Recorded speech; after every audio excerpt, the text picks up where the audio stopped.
Sure. Hello all, welcome to Robensive Training. It's a continued video for the course Advanced Network Exploitation Expert. Myself, Rikun Sindwad, and I will be your instructor for this entire journey. I hold over 5 years of experience in cybersecurity. I'm a red teamer at work. I also do security researcher and hold multiple CVs. Couple of articles are published over Pentest magazine, OSCP, OSW, and OSCP certified from Offensive Security. The course Advanced Network Exploitation Expert helps you to build core knowledge against network security and penetration testing. It is designed for everyone with the basic understanding for the cybersecurity domain, like basic networking and the basic pen testing things. An example would be anyone with the knowledge of CEH.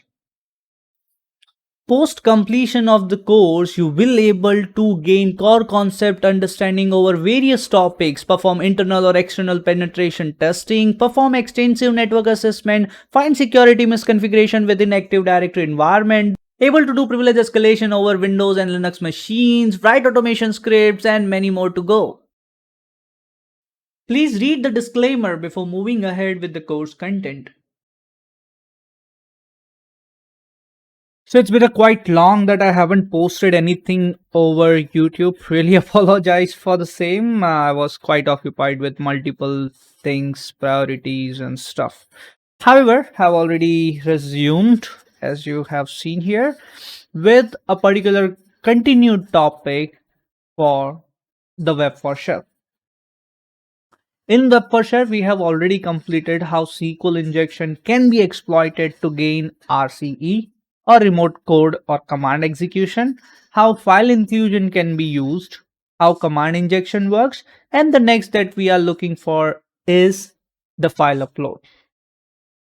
In file upload, we might gonna get, not might, but I would say we will gonna get easy peasy initial access. Why I said easy peasy, you'll get to know in a bit, of course.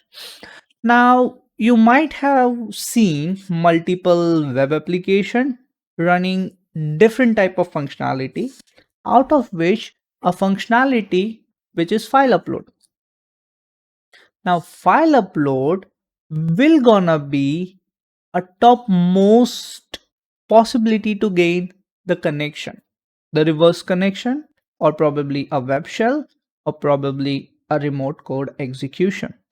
We will gonna learn how those web file upload functionality can be exploited in order to gain the initial access. But first, what we will gonna do is we're gonna understand the basic of how file upload functionality works, how it is designed in the backend code, how it is interacting, what are the components that are fruitful for our concept. What I'm gonna do, I'll quickly navigate to my web application that I have developed for this particular scenario. This is pretty much straightforward, some basic HTML code. This HTML code will not gonna be anything that will gonna be for the backend. Those are just for the front end purpose, the visual form and stuff. So we're not gonna go deeper into it. Instead, let's move ahead with the PHP code itself. Now let's understand how this file upload functionality is designed. Just to give you a quick view, this is how it will gonna be looking. A browse button, upload functionality, and that's it. What exactly it will gonna be doing, let's just understand. First, it will gonna check if there is any file uploaded with a particular parameter, that is uploaded file. And if I scroll up a bit, you will find there is a form field uploaded file. Now this particular form field, if it is available, then it will move within this entire if block. What it will gonna be doing? First, it will gonna be defining a path where the files will gonna be uploaded. So probably the path here is uploads. There could be others for your environment, for your application, but yeah, this is for lab, and yeah, for the lab, it is what it is. Now it will gonna check if the particular file, specifically here, if I say a folder is already exist, It is not exist because if you see here, there is an exclamation mark. So if it is not exist, what it will gonna do, it will gonna create a directory with the full privilege content. Usually the uploads directory has the maximum privileges available. So if you're unable to upload somewhere for exploiting any other vulnerability, probably uploads folder are the one you should go and target. What next it will gonna do? It will gonna append the base name of the uploaded file to the uploaded directory. What it will gonna do? First, it will gonna get the path that is upload. It will gonna add the base path, whatever the uploaded file is there, it will gonna get the name of that particular file. So the uploaded file name will gonna be just appended here. It will gonna looking something like upload slash and the file name. For an example, I have uploaded test.txt. Then yeah, this will gonna be something same, upload slash test.txt. The next it will gonna do is if move uploaded file, it will gonna try a particular execution. It will gonna try to move uploaded file, whatever the file is uploaded. By default, it will gonna have a temporary location.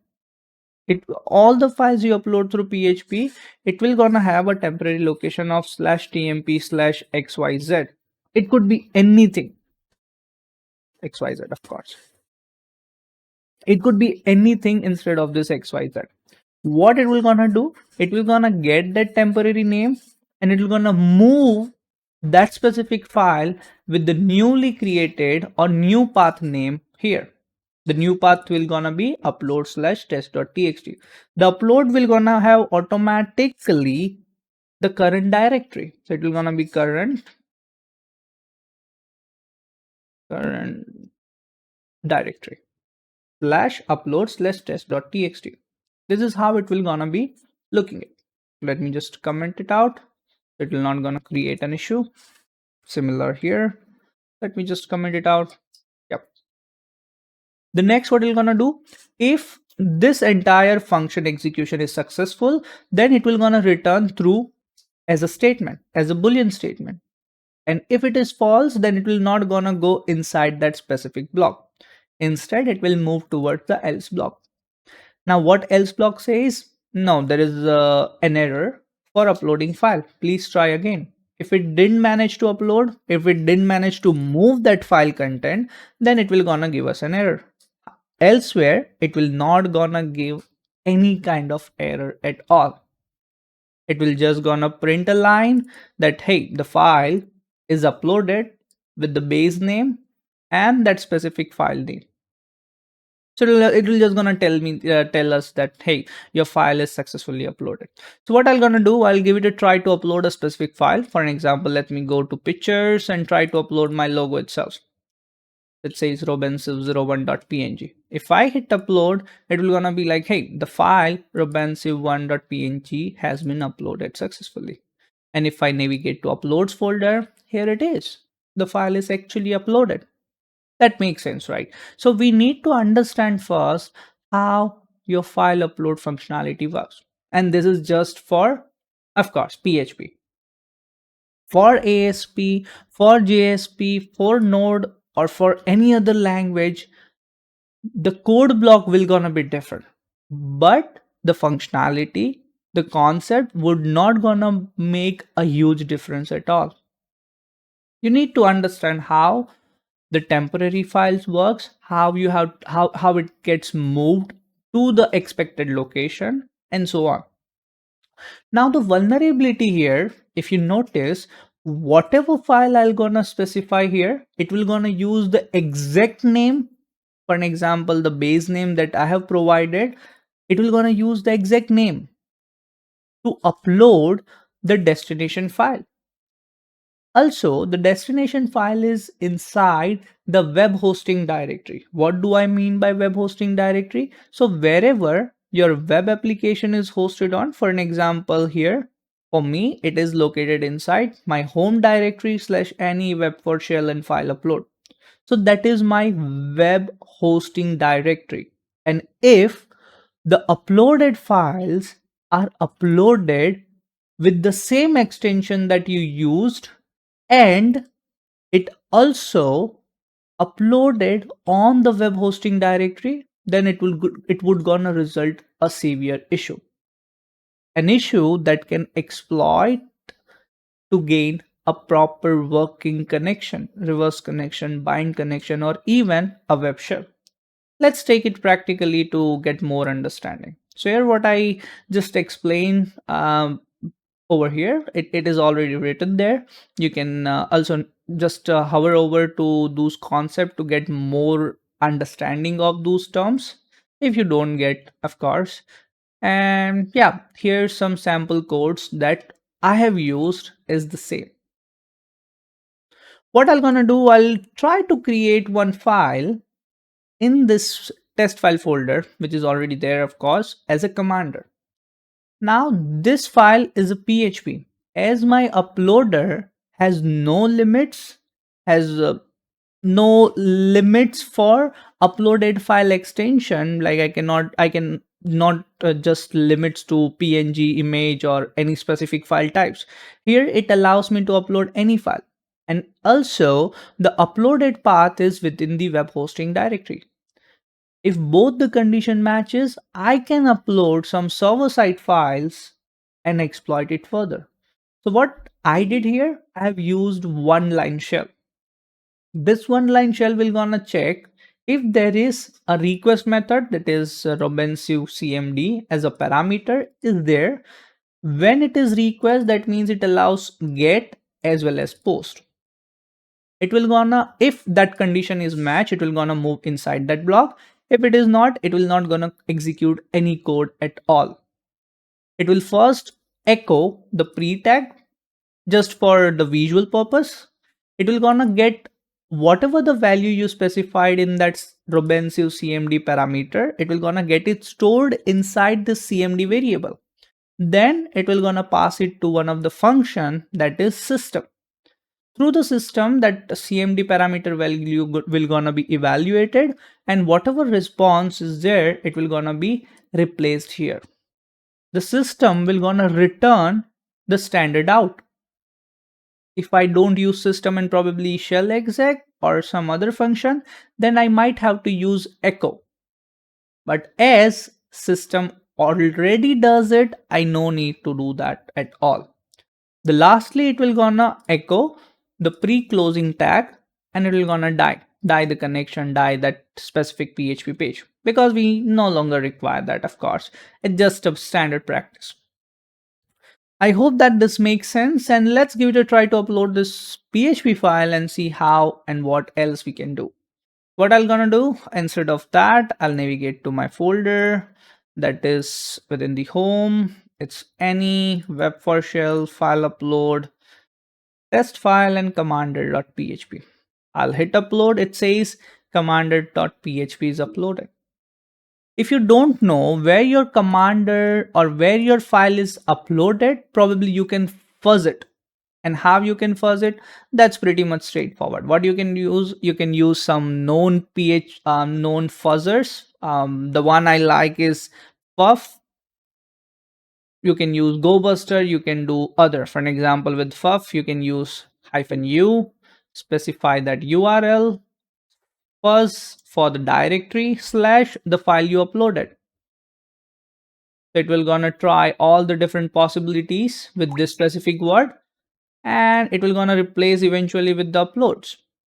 And once it is there, you will gonna get the 200, right? So this is what the approach that you can give it a try. I'm not gonna spend time to do that. It will just gonna waste of time, because we already learned those concepts if in enumerate all the things. So yeah, that's pretty straightforward. What I'll do, let's just navigate to this commander.php. As I haven't specified any arguments, it has no code executed. But if I specify Robinsive CMD equals to who am I, it will gonna be executed, and you see the response is there. If I specify any other command, IP space A, here we go. We get the response back. I hope that makes sense and that gives you an idea of how the upload features can be exploited for the web application. But the only thing is the uploaded path has to be within the web hosting directory. For me, it is within the uploads folder, which is within the web hosting directory. So yeah, that will gonna be working. And the second case is the extension has to be exact what you chosen. So your web application should not replace your extension with PNG, JPG, or any other that is unexpected. That is something you haven't chosen.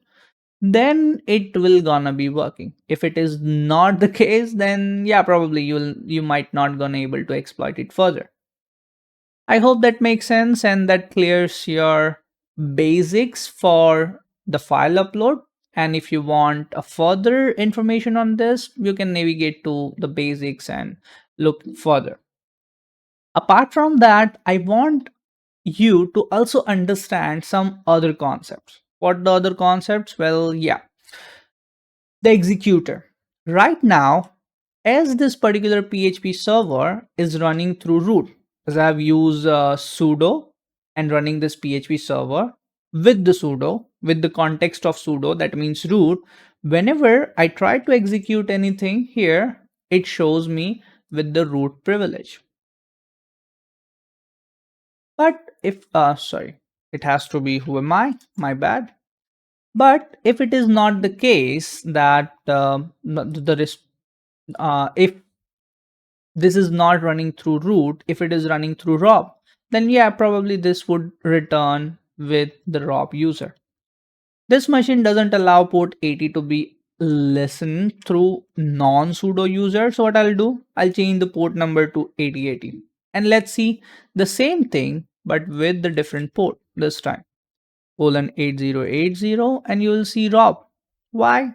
Well, yeah, the code, the behind the code is being executed through a specific user, that is rob, and that's what it is. Similarly, when you use Apache server or probably IIS server or any other known server, then it will gonna use their daemons. Daemons are the service user that will gonna just created, that is gonna created just for that specific activity, for that specific service. For an example, if I try cat slash etc slash passwd, let me grab for www, and here it is. What it says, the www data is a user that has its home directory as slash where slash www, and it's configured with the no login. So those users are the one that are for the daemon, for some kind of service. So if I search grab for just like say no login, here there are multiple. Those users are not being used by me. Those users are used by the operating system, other services, some softwares and whatnot. For an example, this beef accesses. Of course, this user is not something I've created, but that user is being used by beef service. If I consider SSHD, this user I haven't created, but that is specific for the SSH service. So whenever there is a particular command execution through a particular service, then they will gonna be landing in that specific privilege and not the higher privilege, of course. I hope this makes sense, and you can find the same information here by just doing some code, writing things, and you'll get that things on the go. And yeah, that's it. That's all. Hope you learned something new. Hope you liked it. And if you do, then yeah, do reshare so others also get some knowledge around. And that's it. That's all. See you next time.